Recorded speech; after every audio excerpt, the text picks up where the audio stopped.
She was in the kitchen, basically just pottering about, doing a washing on the night time as she normally does. And she said she dropped something on the floor, and that was it. Her waters broke in the kitchen on the floor.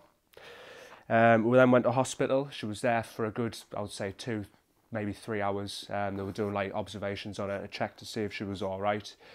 Decided that she was sort of on the way to giving birth, but she wasn't enough to stay in hospital to deliver.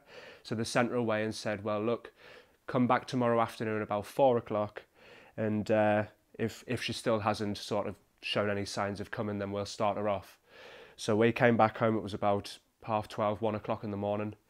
Went to bed as normal. She took a couple of paracetamol because she said she had pains in her belly. And then she basically came down about 2:30, saying that I'm in pain, it's like hurting. Just started counting the contractions because that's what we were told to do first before we sort of went anywhere.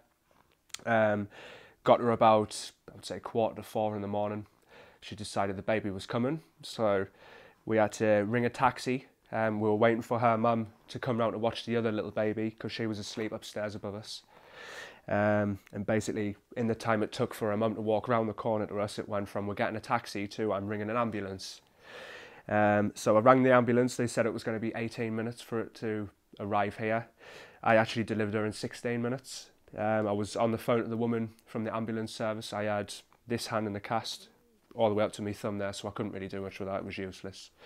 Phone on my shoulder like that, trying to figure out what was going on.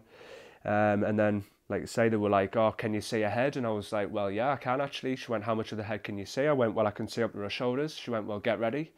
So I put the phone on my shoulder like that, literally bent down, put my hand there, and she just flew out basically, and I caught her.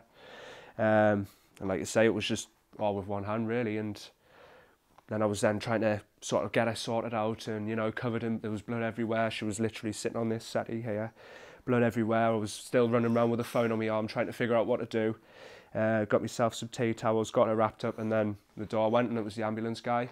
It was, that's pretty much how it happened. It was just that quick really. It was just, like I say, we were under the impression it was going to be done in hospital. Looked like that's what was going to happen. And then we got to, say, like 3:45 in the morning. It went from we're going to the hospital to no, it's happening here.